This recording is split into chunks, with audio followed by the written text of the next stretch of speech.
हाँ बस this is perfect, Okay. This is perfect. Okay. So Mahendra कसा आहेस? I'm doing fabulous.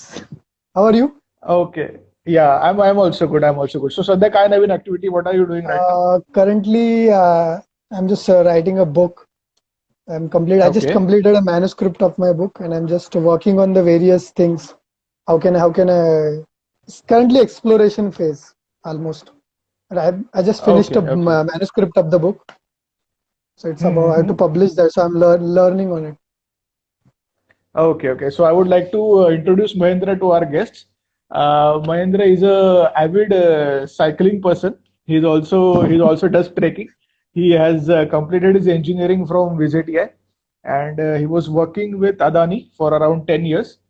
Then right now he's writing a book on New You and the Winning Philosophy. Am I right? Yeah, two books. Yeah, yeah, right, right. So, Mahendra, there are a few things which we will like to discuss. As I had told you that there is a topic. From Okay, that, I have just jotted out some questions which I would like to explore through your experience till now. okay. So, overall, we'll do this in two languages, right? English आणि मराठी दोन्ही याच्यामध्ये काही हरकत नाहीये.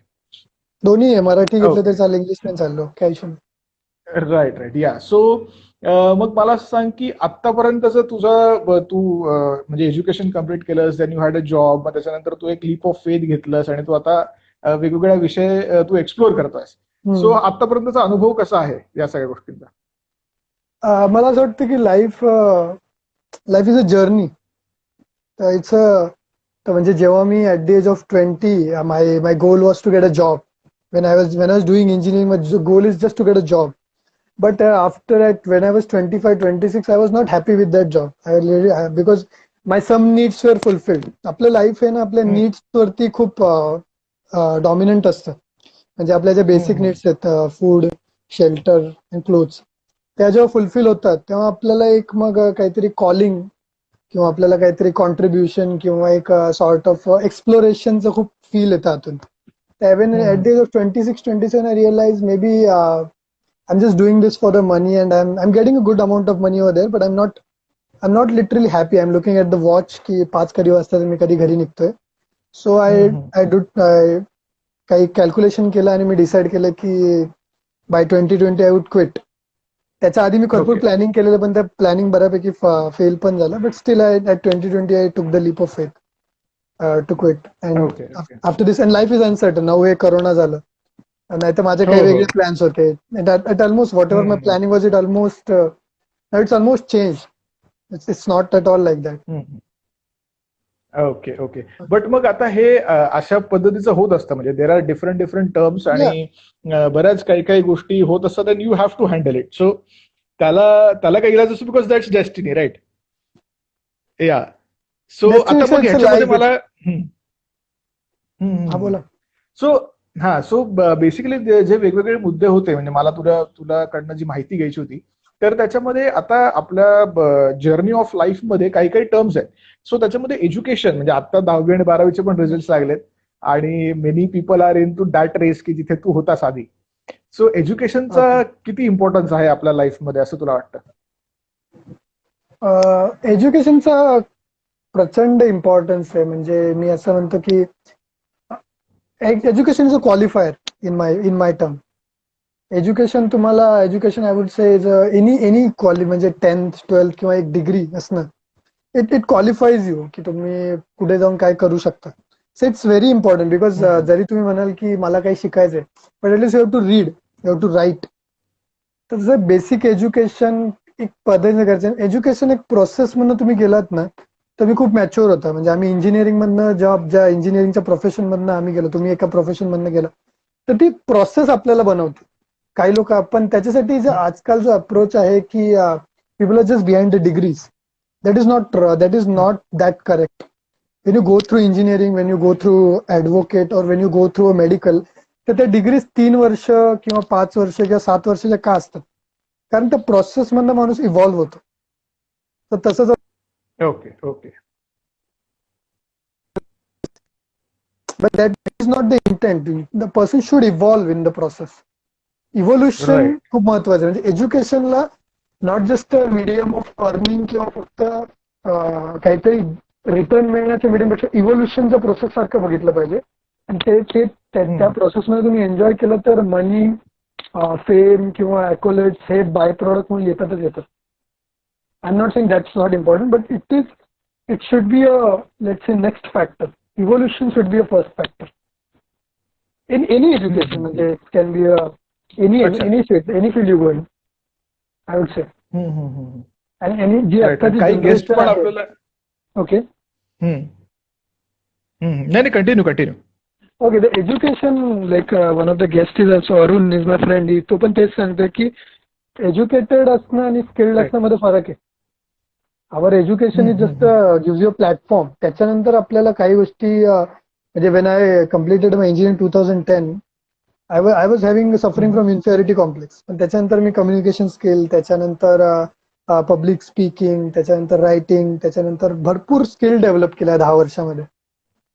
तर now that degree just a thing for me, qualifier thing. पण त्याच्यानंतर स्किल्सवरती तुम्ही तुमचं लाईफ बिल्ड करता. Education at the age of that's 15-20 it's a qualifier. त्याच्यानंतर तुम्ही 25, 30, 35, 40 तुमचे स्किल्स बघितल्या जातात. Skills is a more important thing. That's why we see that आपण बघतो की जे एंटरप्रिनर्स आहेत, they are not even they are not even graduates. पण लोक ग्रॅज्युएट्स, राईट. ते people view that in a very काय बोलतात की त्याला जे ग्लॅमराईज केलं जातं ते थोडं चुकीचं आहे. म्हणजे आजकाल लोक सांगतात की Bill Gates was a drop out, Elon Musk is a drop out. तर लोक बोलतात की मी पण ड्रॉप आउट आहे, I can be also entrepreneur. Okay, it's good to have a dream, but people are not seeing they have a skills. People are not seeing they have right. they are reading like uh, that Elon Musk learned the rocket science by reading through the books. And even people are like, even me engineering केलं, पण not necessary माझ्याकडे तेवढे इंजिनिअरिंगचे skills असतील, कारण मी ते practically तेवढे application मध्ये नसतील टाकले. पण तुम्ही बघा Thomas Edison, Nikola Tesla, they were not electrical engineers, but Thomas Edison invented 1093 patents, registered 1093 patents. Tesla, I think, invented 700 things. 600 he gave away and only 100 he registered. So they were working on the skills, on the relentless pursuit. They're not just behind a paper of degree. They're behind the experience. So experience is more important. That should be, people should pursue in that way. The entrepreneurship जे okay. ग्लॅमराईज केलं जाते, that is not appropriate. I feel like that. Right. आणि मग ह्या That's सगळ्यामध्ये why. How do you look at decision making? So how does education help you in decision making? So that was my next point, की लाईफमध्ये आता तू पण असे बरेच काही डिसिजन्स घेतलेस, तर त्याच्या Okay. म्हणजे तुझ्या एज्युकेशननी आणि how did your education support in the decision making thing? And how important is decision making in life, because many people don't take decisions. So मला या दोन्ही विषयांना टच करायचं होतं. How education is important in decision making. या. See, education, I would consider education म्हणजे तुम्ही की जे जनरल आपलं एज्युकेशन बोलताय, स्कूल, कॉलेज, की लाईफ एज्युकेशन. बिकॉज नाही लाईफ नाही, लाईफ नाही, education. I am talking about life education. या. Okay, life education always helps. Life education always helps in many contexts. For example, even if you let's say आपण एखाद्या, for example मी एका ठिकाणी job केला, आज मी 10 वर्ष जॉब केला आणि तो जॉब मी क्विट केला. तर some people think that he work in 10 years आणि ते करिअर आता कॅपिटलाइज होणार नाही, तर ते पहिल्याचं 10 वर्षाचा एक्सपिरियन्स वेस्ट झाला. नो, त्या सिनारिओ मध्ये, त्या ज्या 10 वर्षाच्या याच्यामध्ये मी ट्रेमेंडस काही स्किल्स डेव्हलप केले. तर it was also education for me. Like one of the thing I got in working with that companies, I was a very kind of inferiority complex होता मला. पण त्याच्यानंतर मला जेव्हा कस्टमरशी बोलायला पाठवलं जायचं, त्याच्यानंतर ऑल ऑफ अ सडन 2013 नंतर मला प्रमोशन दिल्यावर मी I was not at all serious, पण मला ऑल ऑफ अ सडन माझ्या अंडर 20 लोकांची टीम मॅनेज करायला दिली. मग त्यावेळी मॅनेजिंग स्किल शिकलो. त्यावेळी मला कळालं की why it's important to reach office in time. So life is continuously teaching all the time. त्याच्यानंतर 2017ला मला अजून परत एकदा प्रमोट झालं. आता 2020ला मी क्विट करण्याच्या आधी परत 3 महिने आधी माझं प्रमोशन झालेलं. So it's giving you various exposure. का मला सेल्सचा एक्सपिरियन्स मिळाला, सेल्स अँड मार्केटिंगचा एक्सपिरियन्स मिळाला. त्याच्यानंतर मला कस्टमर, जिथे I was working in a customer service of 5 years, जिथे मला 5 वर्ष दिवसाला 300 ते 400 कस्टमरशी डील करायला लागायचं. So that was not engineering केल्यानंतर इंजिनिअरिंग ते कुठे शिकलं गेलं नव्हतं. पण रिअल लाईफ कस्टमर एक्सपिरियन्स जो होता, कस्टमरशी डील कसं करायचं, मे बी 400 मधले 20 कस्टमर खूप क्रिटिकल असायचे, त्यांना हँडल कसं करायचं, क्वेरी रिझोल्युशन कसं करायचं. So it all gives you pieces, bit and segment तुम्हाला थोडं नॉलेज मिळत असतं. ते कम्युनिकेशन स्किल्स असो, कस्टमर हँडलिंग असो, लिस्निंग स्किल्स आहे, त्याच्यानंतर तुमचं रायटिंग स्किल काय आहे, त्यानंतर तुम्ही करस्पॉन्डन्स कसा डेव्हलप करता. So it all, may be I would say I learn around 10-15 small skills in 10 years. आणि त्याचा फायदा जो डिसिजन मेकिंग मध्ये कसा होतो, की डिसिजन मेकिंग मध्ये 2 फॅक्टर इम्पॉर्टंट आहेत. फर्स्ट फॅक्टर म्हणजे यू हॅव टू स्टडी काही गोष्टी, की तुम्हाला बॅकग्राऊंड मध्ये काही गोष्टी स्टडी करायच्या असतात. And second thing is the calculated risk. Whatever decisions you take ना, after 2 years, 3 years, you will always feel that your decision is wrong. Because you get matured after 2 to 3 years. For example, आज एखाद्याला आज घर घ्यायचंय आणि त्याची समजा capacity is like one of my friend Abhishek, he want to buy a house. तो he has a budget of I think 25 lakhs. So he's taking a leap of buying a house of 30 lakh rupees. पण त्याला आज असं वाटतं की अरे माझा खूप प्रॉब्लेम आहे, मी 30 लाखाचं घर येतो. पण जेव्हा तो अजून 5 वर्षांनी जेव्हा पाठीवळून बघेल, तर तेव्हा असं वाटेल अरे, तेव्हा त्याची सॅलरी रेज झालेली असेल, तेव्हा त्याचे फायनान्सेस रेज झाले, त्याला वाटेल अरे मी त्यावेळी 45 lakhचं घर घ्यायला पाहिजे होतं, मला मी काही करू शकलो असतो. त्यामुळे जेव्हा आपण लाईफमध्ये पाठीवळून बघतो ना, तेव्हा आपल्याला नेहमी आपले डिसिजन्स चुकीचेच वाटतात. कुठले डिसिजन घेताना आपल्याला 2 गोष्टी करायच्या. एक म्हणजे आपला गोल जो आहे, आपल्याला घर घ्यायचंय, आपल्याला एज्युकेशन करायचं, किंवा आपल्याला काही आहे. फॉर एक्झाम्पल माझ्यासाठी डिसिजन होतं की मला जॉब क्विट करायचं. तर त्यासाठी मी काही गोष्टी स्टडी केलं आणि मी ठरवलं की जॉब क्विट करायचं, तर मला काही एंडेवरमध्ये इन्व्हेंट करायला, स्वतःला एक्सप्लोर करायला 1 ते 2 वर्ष द्यावं लागेल. मग त्याच्यासाठी मी स्टडी केलं की मला काय काय करायचं. तर 2018 the process started. 2018 to 2019 I was continuously asking people की how whether should I quit the job. आणि पॅरलली करत मी 1 वर्ष पॅरलली काही गोष्टी करायचा ट्राय केला. आणि त्या सिनारिओमध्ये काही गोष्टी वर्कआउट होतात, काही गोष्टी नाही वर्क होतात. Second thing is a calculated risk. First thing is you prepare yourself in the background. Second thing is a calculated risk. No matter how much you study, no matter how much you prepare, you will never be 100% ready. You have to take that jump. तुम्ही किती study करा, कारण first of all आपण study किंवा आपण कोणाकडनं experience घेतो, त्याच्यामध्ये एक फ्लॉ काय आहे की तो त्या माणसाचा एक्सपिरियन्स होतो, तो आपल्या लाईफला अप्लाय होईल असं नेसेसरी नाहीये. फॉर एक्झाम्पल, एखाद्याने 2016 मध्ये एखाद्याने घर घेणं आणि 2020 मध्ये एखाद्याने घर घेणं. तर माय फ्रेंड वॉज मी 2015 मध्ये घर घेतलं. आणि at that time I was very happy. But in 2018 when I decided to quit the job, मला ते 2015चं डिसिजन चुकीचं वाटायला लागलं. And finally I have to sell that house in 2018 because I want to keep myself burden free. आणि मग त्याच्यानंतर मी job quit करू शकलो. सो लुकिंग ॲट 2015 मध्ये मी जेव्हा बघतो तर असं वाटतं ते डिसिजन करेक्ट होतं. 2018 मध्ये ते डिसिजन रॉंग आहे. मे बी 2023 मध्ये गेलं मला परत 2018चं डिसिजन पण रॉंग वाटेल. हाऊ यू प्रोग्रेस, तर त्या हिशोबाने तुमचे डिसिजन मेकिंग इव्हॉल्व्ह होत जाते. अँड डिसिजन्स कधी 100% करेक्ट येत नाहीत. त्यामुळे तुम्हाला काही स्टडी करायचं आहे, लोकांचे गायडन्स घ्या. You take a guidance, you study some things, and third you take a calculated risk. Jumping directly into something is a suicide. But even if you do some calculated things, things still bound to make mistake. Like I did prepare for my cycling journey for 6 months, and because of the corona thing, my cycling journey 6 months ची journey plan केलेली, 6 months prepare केलेलं, म्हणजे total one इयरचा span ठेवलेला मी. पण ती journey 20 दिवसात because of the corona 20 दिवसात ती जर्नी कॉल ऑफ करायला लागली. So your decisions tend to go wrong. But you have to pray. We have to just, I would say, you just have to keep taking decision, keep correcting it. Taking one decision failing is a different thing and failure is a different thing. तुम्ही तुमचं समजा एखादं pursuit आहे की तुम्हाला काही एखाद्या गोल पर्यंत पोहोचायचं, त्यामध्ये तुम्ही 10 वेळा फेल व्हाल, त्याला that is a stepping stones. आणि त्या मिस्टेक जर तुम्ही करता तर तुम्हाला स्ट्रेच करतात पुढे पुढे पुढे जाण्यासाठी. फेल्युअर म्हणजे काय की तुम्ही गिव्हअप करता, आता मी काहीच नाही करू शकत पुढे, that is a failure. Failing आणि फेल्युअर मध्ये डिफरन्स आहे. आणि डिसिजन मेकिंग मध्ये you are bound to make mistakes, bound to come across temporary failures time to time.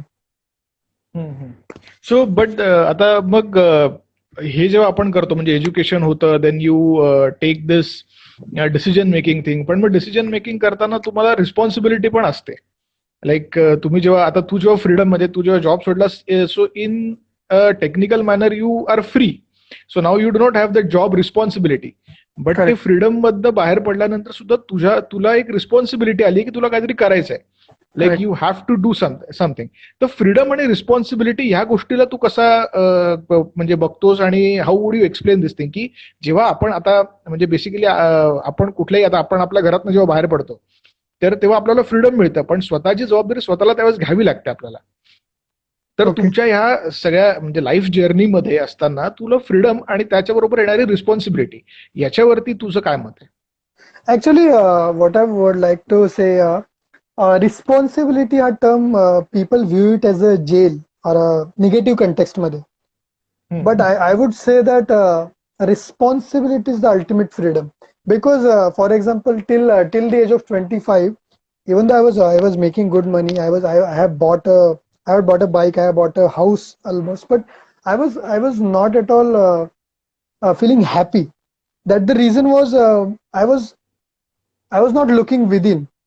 Responsibility is a dimension का है कि responsibility, when you take responsibility of your life, now you automatically gain the control. When you gain the control, you start getting, and that's the way to freedom. जर for example समजा तुम्ही आता एखादा job करताय आणि तुम्हाला लाईफमध्ये समजा की तुम्हाला जॉब क्विट करून स्वतःचा बिझनेस करायचा आहे, एक एंडेवर मी घेतलं, पण त्यावेळी जर मी म्हणत असेल की फॉर एक्झाम्पल माझ्याकडे चॅलेंजेस खूप होते. I still stay in a rented house. I still have to manage my family expenses. My father is retired.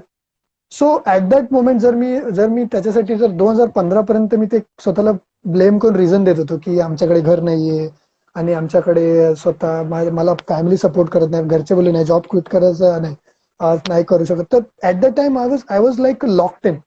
पण जेव्हा 2018ला मी घरी कम्युनिकेट केलं की मी जॉब क्विट करतोय आणि असं असं मी जे घर घेतलं ते मी सेल आउट करतोय, तर त्यावेळी त्यावेळी मी ते म्हटले की नाही आम्हाला सांगायचं नाही. तर त्यावेळी डिसाइडेड की मी त्यांना म्हटलं की whatever will happen it would be my responsibility.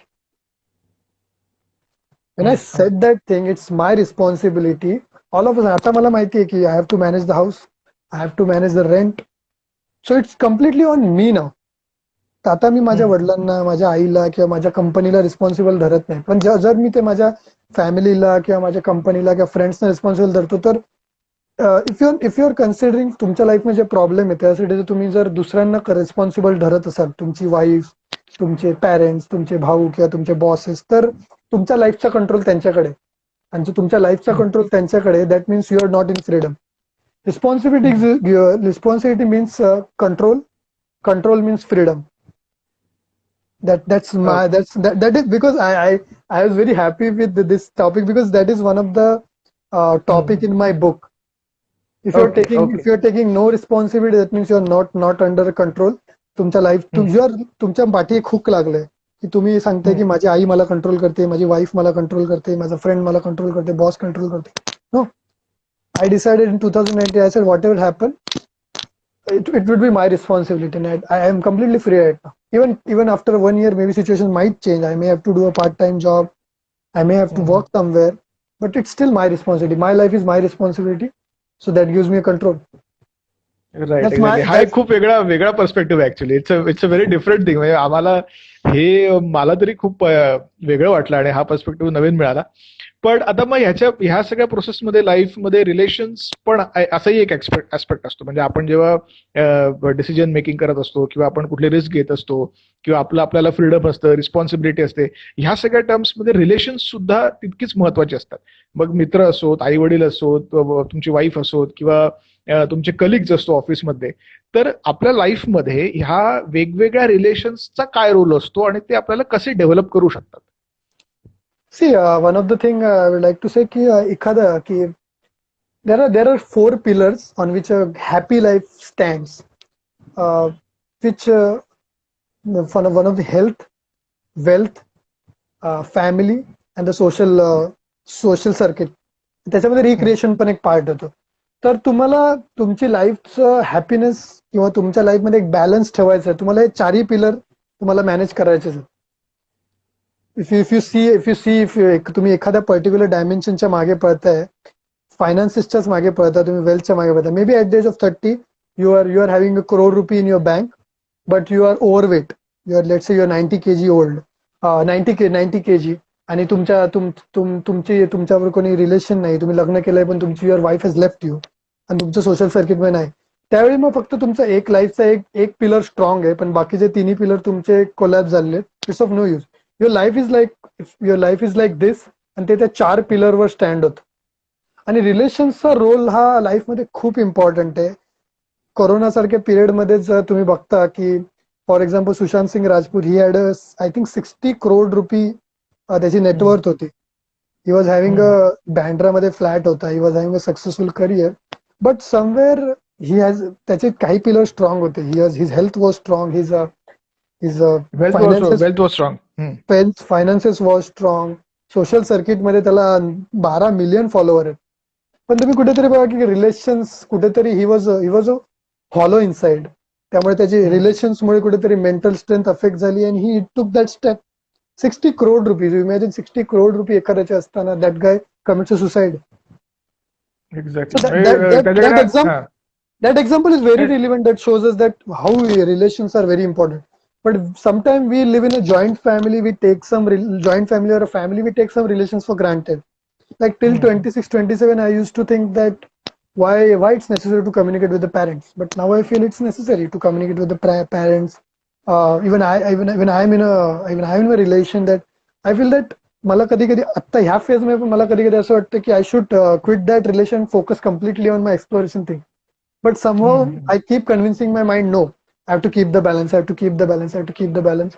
And I keep going on and patching with that person. Okay, okay. आता मला तुझ्या सायकलिंग एक्सपिडिशन्स बद्दल थोडंसं ऐकायचंय, की तू सायकलिंग कशी केलीस, कुठपर्यंत गेलायस, किती फिरलायस आणि त्याच्यातला तुझा एखादा अनुभव असा जर असेल, if you want to share with us. Cycling थोडं बॅकग्राऊंड देतो मी. सायकलिंग जर्नी मी in 2019 Jan, I decided to quit. And then I said, then I also communicated with my boss. He said, why are you quitting? So I said, I just want to explore myself and maybe I'm not happy. He said, you have any plan or you are having any started any part time? I said, no. So what are you going to do? So I was honestly telling that की मी 1 वर्ष India फिरणार आहे. That was really my honest thing, because मी कधी लाईफमध्ये travel केलेलं नाही, फक्त आपल्या नेटिव्ह आणि 2-4 ट्रेकिंग. मी आता ते 2016-17 स्टार्टेड ट्रेकिंग. तेव्हा मी माझ्या मते आय थिंक 30-35 ट्रेक्स केले मी 2016 to 2018 मध्ये. पण तेव्हा काही लोकांना असं वाटत होतं की याला कुठेतरी जॉब मिळालाय म्हणून जॉब क्विट करून चाललाय, आणि खरं सांगत नाही. But that was really on my cards. आणि मग मी असं ठरलं की सोलो अनप्लॅन जर्नी करायची, solo across the India. But somehow मी त्यानंतर मी सायकल रिपेअर करायला एका स्टोअरमध्ये गेलेलो. तर मी त्याला म्हटलं की यार सायकल पे इंडिया, मी म्हटलं की यार, मग तो तिकडे बोलता बोलता एक विषय निघाला. अँड ही सेड सायकलवरती कोणी इंडिया ट्रॅव्हल वगैरे केला, असा विषय निघाला. मी म्हटलं की अरे सही यार, मुझे भी करना है, उसके लिए बहुत महंगा सायकल लगता रहेगा. कारण माझ्या डोक्यात असं परसेप्शन होतं की सायकलिंग जर्नी करायची तर 2 लाखाची सायकल लागते. आपल्या अझम्पन्स असतात डोक्यामध्ये की खूप फिटनेस पाहिजे, स्टॅमिना पाहिजे. तर तो मला बोलता ये सब बहाने है यार. मेरा एक कस्टमर है, वो तो 20 साल का इंजीनियरिंग का बच्चा है, उसने साधे सायकल पे किया, बोलतो 12-13 हजार की सायकल पे किया. And I was like oh my God. तर मी त्याच्याकडनं त्याचा नंबर मागितला आणि इमिजिएटली मी 3 ते 4 दिवसात त्याला भेटलो जाऊन. शिवराज रोमन म्हणून त्याचं नाव आहे. त्याला भेटलं त्यांनी ऑल इंडिया सायकलिंग केलेलं.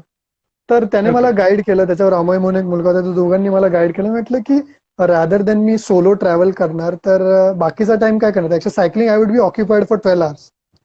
त्यासाठी मग मे मध्ये मी ऑफिसमध्ये ऑफिशियली डिक्लेअर केलं I am going to quit. आणि समहाऊ त्या लोकांनी मला कन्व्हिन्स करायचा प्रयत्न केला. म्हणजे I was working so well with the company. त्यांनी माझ्या डोक्यातनं हे जाण्यासाठी माझ्या एका ठिकाणी दुसरीकडे ट्रान्सफर केली. आणि तिथे मला त्या मॅडमने सांगितलं की तू 1-2 वर्ष इथे तुला काय करायचं ते कर, you take leave but you don't quit, because we know that you have your background and your background is something challenging. तर तू क्विट नको करू, तुला वाटलं तू लिव्ह घे किंवा तू पार्ट टाइम ट्राय कर. बट स्टील आय डिसाइडेड, आणि मी तरी पण मी नोव्हेंबरला क्विट केलं. आणि त्यासाठी March to almost Feb I was planning. आणि at the 4th March I started my journey. And it was a fabulous experience. कुठे कुठे कुठे जाऊन असं व्हॉट मी प्लेसेस डिड यू एक्सप्लोर? मी कोस्टल वे घेतला. मी इथून Maharashtra, Goa, Karnataka and then Kerala and Kanyakumari. So by the end of 16th day, I covered 1900 kilometers or 1800 kilometers, and I reached Kanyakumari on 19th. I think 19th of March I reached Kanyakumari. And meanwhile, म्हणजे मी जेव्हा Goa cross केला तर तिथेच माझ्याबरोबर रोटरीचा हे होता, रोटरीच्या क्लबचा support होता. तर जेव्हा मी त्या रोटरीच्या ग्रुप्सना भेटायला जातो ते सांगायचे की नाही, आम्ही नाही भेटू शकत, government stopped gathering and social events. But I was ignoring, I was thinking हे नॉर्मल फ्रायडे निघून जाईल, एवढं काय आपल्या कंट्रीमध्ये काय होणार नाही. तो मग कर्नाटकामध्ये थोडा रेजिस्टन्स मिळाला, लोक भेटायला तयार नव्हती. केरलामध्ये तर चेकिंग व्हायला लागली. तर केरलामध्ये एक फनी एक्सपिरियन्स आज होता की I was having a proper getup and I was like a cycling getup. तर मला ते चेक करायचे आणि थांबवायचे, आणि they use to ask me which country. तर okay. I use to say, की त्यांना असं वाटायचं की कुठे कॅनडा किंवा इस्रायल वरून कोणतरी आलंय. आणि I use to say from India. मग मला सांगायचं मला पीपल यूज टू से, मग ते एखादी एक तोडकं मोडकं इंग्लिश बोलायचं ट्राय करायचे. तर मी ते मास्क काढायचं, मी सांगायचं तुम्ही मुंबईचं आहे, महाराष्ट्रीयन आहे, तुम्ही माझ्याशी बोलू शकता. So that was a really fabulous experience. आणि I was completely ignoring the thing. 3 ठिकाणी माझं चेकिंग झालं. आणि त्यांनी मला मला हे केलं की तुम्ही हे का करताय, सिच्युएशन चॅलेंजिंग आहे, यू शुड गो बॅक. तरी पण मी ऐकत नव्हतो. मग शेवटी मी कन्याकुमारी आलो. मी एक दिवस हॉल्ट घेतला आणि मी विचार केला की काय करू. तर मला घरच्यांनी फोन केला की सिच्युएशन खूप आहे, मुंबई बंद झाली and lockdown just getting started at that time. So at 19th of March I decided to come back by train. And 21st I came back. 22 everything went haphazard आणि सगळं लॉकडाऊन चालू झालं. And thank God I survived. त्या situation मध्ये challenging मला जे शिकलो मी learning, ते मला असं वाटतं की लाईफ किंवा तुमची जर्नी एवढी डेंजरस नाही तेवढं आपलं माइंड प्रोजेक्ट करतं. म्हणजे आपलं माइंड ओके. आपल्याला कंटिन्युअसली हे स्केरी, हे हे वाक्य तू परत बोल ना, हे वाक्य परत. आपली माइंड आपल्याला स्केरी मूवीज दाखवत असते continuous. Okay, so life is not that scary. Life is not that scary. It is a surprise. I would say okay. it's a complete surprise. At the age of 20, I never thought I would be. मला English बोलता येत नव्हतं. I never thought I would be writing two books in English. But at the age of 30, I have completed almost 600 pages manuscript by now. दोन बुक्सची. So life ही एवढं scary नाहीये. लोक पण आपण we assume about people, situation, circumstances. People are helpful. We are not asking. People आपलं mind आपल्याला continuous ना एक स्केरी मूवी प्रोजेक्ट करून आपल्याला प्रोटेक्ट करत असतं. ते आपल्याला कम्फर्ट झोन मध्ये ठेवायचा ट्राय करत. फॉर एक्झाम्पल आपल्याला स्टेजवर जाऊन बोलायचं, तर आपलं माइंड आपल्याला दाखवतं स्टेजवर जाऊन तू चुकलास, तुझी वाक्य चुकली तर तुला लोक हसतील. पण नो, मे बी तुम्ही स्टेजवर जाल, तुम्ही एक नवीन डायमेन्शन एक्सप्लोर करा, तुम्ही बोला आणि लोक त्याला टाळ्या पण वाजवतील. हे आपलं माइंड तुम्हाला हे डायमेन्शन दाखवतच नाही. So rather than just thinking about scary thing, life is a adventure. त्याच्यामध्ये तुम्ही पडाल, पण पडल्यावर तुम्हाला परत उठून चालायचंय. आणि माइंड इज ह्या पूर्ण 18 दिवसाच्या 20 दिवसाच्या जर्नीमध्ये मी एवढं शिकलो की सगळ्यात मोठा आपला जो असोसिएट आहे आणि सगळ्यात मोठा आपला जो एनिमी आहे ते आपलं माइंड आहे. थ्रूआउट द रोड्स मला असं वाटलेलं की मे बी माझा हेल्थ थोडा वीक इश्यू असेल. माझे काही 3-4 फिअर्स माझ्या डोक्यात होते. पहिलं म्हणजे 150 किलोमीटर डेली वॉक इन होईल, सायकलिंग होईल का?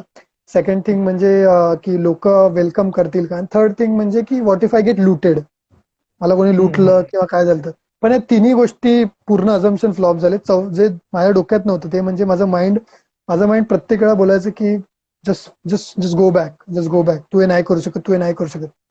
तर मी प्रत्येक दिवशी हुक होल्ड करत करत करत करत फिअर ऑफ फेल्युअर जे कन्सेप्ट आहे, आपलं माइंड आपल्याला कंटिन्युअस तेच दाखवत असतं. तू फेल झाला तर काय, फेल झाला तर काय, ठीक आहे झालं तर झालं, I try again, I fail again, I jump again, I bounce again. So right right. fighting with the mind was the biggest challenge. That that's was my, that's great way. 16 days किती दिवस केले तू? 15-16 दिवस? I think 15 total 17 days, म्हणजे त्यातले 2 दिवस परत यायला लागले. म्हणजे 15 डेज, 2 दिवस ट्रेनने ओके. परत यायला लागले. ओके. आणि बाय गॉड्स ग्रेस तू बरोबर त्या म्हणजे लॉकडाऊनच्या आधीच आलास म्हणून बरं झालंच, लाईक यू वर हा, safe. By otherwise. By more than God's guess, by parents grace, because I don't see news. तर I okay. Don't even see news, I don't even believe in news. So मी news बघतच नव्हतो. लोक पण बोलत होते तरी मी एक बोलतात ना की एक ॲरोगन्स ऑफ कॉन्फिडन्स असतो एक. I was just going. म्हणजे इव्हन महाराष्ट्र सोडला तेव्हापासूनच लोक मला सांगत होते की गो बॅक. जे भेटत होते ते सांगत होते. बट त्यावेळी काय माहिती, मला असं घरच्यांनी खूप हे केलं आणि मी तरी पण मी विचार केला की नाही, घरच्यांना म्हटलं एक दिवस फोन बंद ठेवून चेन्नईपर्यंत जाऊ. मी घरच्यांना रिक्वेस्ट केली की मला चेन्नईपर्यंत जाऊ द्या. मी 19 ना, मी म्हटलं 24 मला मी चेन्नईला पोहोचेन, मी चेन्नईवरून फ्लाईटने परत येईन. ओके. त्यांनी नाही जाऊन दिलं मला. आणि somehow I came back and I just reached in time. Okay. So Mahendra, आता आपल्याकडे थोडासा वेळ लिमिटेड आहे, तर मला फक्त एक इन शॉर्ट मध्ये तुझे पुस्तक लिहिण्याच्या जर्नी बद्दल ऐकायचंय, की ही आयडिया कधी आली, आणि काय म्हणजे विषय घेतलास तू, how did you start, plan काय होता, आणि कशी आहे आतापर्यंतची बुक लिहिण्याची journey? See like there are two concepts. First is whether you want to write a book or whether you want to have a book. जसं ओके. फॉर एक्झाम्पल, जर तुम्हाला if you really want to have a book, like मला हे book असावं माझ्यासमोर आणि त्या बुकवर माझं नाव असावं, Mahendra Kapadi has wrote a book, then then ते खूप इझी आहे. तुम्ही मार्केटमध्ये काही कोर्सेस आहेत, तुम्ही ते करा. तुम्ही 15 दिवसामध्ये तुम्हाला एडिटर, तुम्हाला घोस्ट रायटर, तुम्हाला कंटेंट मेकर, तुम्हाला सगळे मिळतात. आणि दे वेक फॉर यू. आणि इव्हन 15 दिवस ते एका महिन्यात तुमच्या हातात बुक असतं. त्यासाठी तुम्ही 50,000, 1 लाख, 2 लाख काही स्पेंड करून तुमच्या हातात ते बुक असतं. तर दॅट इज त्याला मी बोलू शकतो की दॅट इज अ फेक, किंवा that is a just a material aspect of a book. Second thing I would like to, the journey I am going through, I'm going in a quite difficult way. That is writing a book through experience. मी म्हणजे एक चांगलं book लिहायला, म्हणजे तुम्ही जर एखादं पुस्तक वाचलं असेल, कुठलं तुम्ही एखादं पुस्तक वाचलं असेल ते सांगा मला. थिंक अँड ग्रो रिच वाचलंय? नाही नाही, मी विंग्स ऑफ फायर वाचलंय. Okay, my wings of experiments fire. With truth वाचलंय, गांधीजींचं. ओके, तर तुम्ही बघाल तर आता म्हणजे विंग्स ऑफ फायर आहे, तर त्याच्यामध्ये त्यांनी कलाम साहेबांनी त्यांनी कुठलं बुक वाचून ते बुक नाही लिहिलं, त्यांनी लाईफ एक्सपिरियन्सवर लिहिलंय. त्यामुळे तुम्ही एक्झॅक्टली. एखादं चांगलं बुक बघाल ना, तर ते चांगलं बुक लिहायला कमीत कमी 10 इयर्स लागतात, किंवा त्या 10 इयर्सच्या एक्सपिरियन्सवरती ते बुक लिहिलं जातं. त्यामुळे आय डिसाइडेड की I would right a book through experience. आणि जे माझ्या लाईफमध्ये जो स्ट्रगलिंग पॉईंट होता, की मी जेव्हा म्हणजे I was 2009, I was having a package of 4 lakh rupees, but I couldn't even introduce my self. तर असे असे आपल्या महाराष्ट्रात किंवा अशा भरपूर आपल्या देशामध्ये असे भरपूर लोक आहेत की ज्यांच्याकडे डिग्री आहे, but they are not that qualified to go speak. And काही त्यांना पर्सनॅलिटीचा अजूनही त्यांचा हिंड्रन्स आहे. पर्सनल डेव्हलपमेंट हा फॅक्टर त्यांना नीट माहितीच नाही. आणि त्यांना असं पर्सनॅलिटी डेव्हलपमेंट म्हणजे खूप रॉकेट सायन्स वाटतं, किंवा त्यांच्या डोक्यात काही वेग कन्सेप्ट आहे. म्हणजे माझं इंग्लिश चांगलं नाही तर माझी पर्सनॅलिटी चांगली नाहीये, माझी हाईट कमी आहे तर माझी पर्सनॅलिटी चांगली नाही. पण personality is a complete different dimension. त्या डायमेन्शन मी जे प्रॉब्लेम फेस केले, त्यासाठी मला असं वाटलं की मी जे युथ आहे, जे 18 to 25, त्यांच्यासाठी एक बुक लिहावं जे त्यांना हेल्प करेल. तर I decided to write a book on my 10 year experience. आणि व्हेरियस डिमेन्शन आहेत पर्सनॅलिटी डेव्हलपमेंटचे, ज्याच्यामध्ये लोकांना वाटतं पर्सनॅलिटी डेव्हलपमेंट म्हणजे फक्त सॉफ्ट स्किल्स आहेत, कम्युनिकेशन स्किल, बॉडी लँग्वेज आणि non verbal communication. But rather than that मला असं वाटतं की पर्सनॅलिटी डेव्हलपमेंटमध्ये तुमचा एक पर्सनॅलिटी एक फॅक्टर आहे, अनसीन फॅक्टर. त्याच्यावरती मी जास्त कॉन्सन्ट्रेट करतोय. सो दॅट्स अबाउट माय बर, ती कुठली आहे book? The new you? New You is the book, and winning philosophy is about also about my 10 years of experience. And that is a quite matured book. So that is like anyone who's 25, 30. ते थोडं kind of philosophical किंवा एक self improvement next level book आहे. Okay okay. I was writing a so blog, त्याच्यातून ते concept आलाय बाहेर. काय असं आहे. अच्छा अच्छा अच्छा. Great great Mahendra. खूप वेगळा पर्स्पेक्टिव्ह मिळाला तुझ्याशी बोलून. बराच वेगळा विचार. It's really a very different thought. So while concluding this session, what message would you like to give to our listeners? मला असं वाटतं की लाईफ एकच मेसेज, माझा खूप फेवरेट मेसेज आहे की पीपल आर युथ किंवा people are too much of thinking about fear of failure आणि they just keep on planning in their mind room. Business करायचा आहे तर ते माइंड रूम मध्ये त्यांच्या वर्ष 2 वर्ष 5 वर्ष माइंड रूम मध्येच प्लॅनिंग करतात. Rather than planning in the mind room, just take action in the real life room. And if you really want to do something, do some background work. Take, let's say, 1 month, 2 month, 3 month. Do some background work, then jump. You will figure it out. That's my message. Whatever it is, jump. You will figure it out. That's my motto. मी कोणालाही तेच सांगतो. पण मग हे विचार करून आणि planning करून आणि थोडा आधी अभ्यास करून, that is what you are trying to say. Obviously तुम्ही फॉर एक्झाम्पल जॉब क्विट करायचा आहे तेव्हा मला मे बी 2011 मध्ये माझी फॅमिली मला बोलत होती की तू जॉब क्विट करायचं तर कर, तू काही एज्युकेशन कसं कर. 2019 मध्ये ती सिच्युएशन नव्हती. 2019 मध्ये लाईक त्यासाठी मी काही गोष्टी प्लॅन केल्या की मला ऍटलीस्ट 1 वर्षाचा घरी फायनान्शियल, 2 वर्षाचा फायनान्शियल रिझर्व्ह ठेवला पाहिजे. माझे हेल्थ, माझ्या फॅमिलीचे इन्शुरन्स इंटॅक्ट आहे की नाही. त्याच्यानंतर मी समजा मला लर्निंगसाठी काही लागतात, मला समजा लर्निंगसाठी वर्षाला 1 लाख रुपये लर्निंगला लागणार असेल किंवा काही कोर्सेस काही करायला, तो फायनान्स आहे की नाही आहे. हा पण मी जर बोललो असतो नाही मला काहीतरी करायचं, मी जॉब क्विट केला असता आणि माझ्या बेसिक नीड्ससाठी पण मी घरच्यांकडनं पैसे मागणं किंवा त्यांची सिक्युरिटी धोक्यात घालणं, that is wrong. Right now even the corona thing, I don't have that much stress because I have planned for something. Education planning हे मस्ट आहे, नाहीतर मग ती कॅल्क्युलेटेड रिस्क न ती सुसाईड होते. If you don't plan, it's a suicide. But if you plan, that becomes a risk, becomes a calculated risk. Right. So तुझ्या हे पॉइंट्स मला नक्कीच असं वाटतं की व्ह्युअर्सला आपल्या कळले असतील, तुझा मेसेज त्यांच्यापर्यंत पोहोचला असेल. It was a great experience talking to you Mahendra. आणि I wish all the best. लवकरात लवकर तुझे बुक्स आम्हाला वाचायला नक्की आवडतील. थँक्यू सिद्धांत, आणि ऑपॉर्च्युनिटी दिल्याबद्दल. This is sometime first time I am doing. I'm also very optimistic about getting book published. It's a process. I'm just working on it. It may take 2 to 3 months more. Okay. That's great. आम्हाला नक्कीच लवकरात लवकर बघायला आवडेल आणि we will do more sessions. I hope तुझे अजून experiences पुढच्या अजून 2-3 सेशन्स आपण करूया, त्यावेळेस ऐकायला नक्की आम्हाला आवडेल. So stay home, stay safe. कोरोनामध्ये काळजी घे. Thank you. Thank you a lot. See you. Bye. Bye.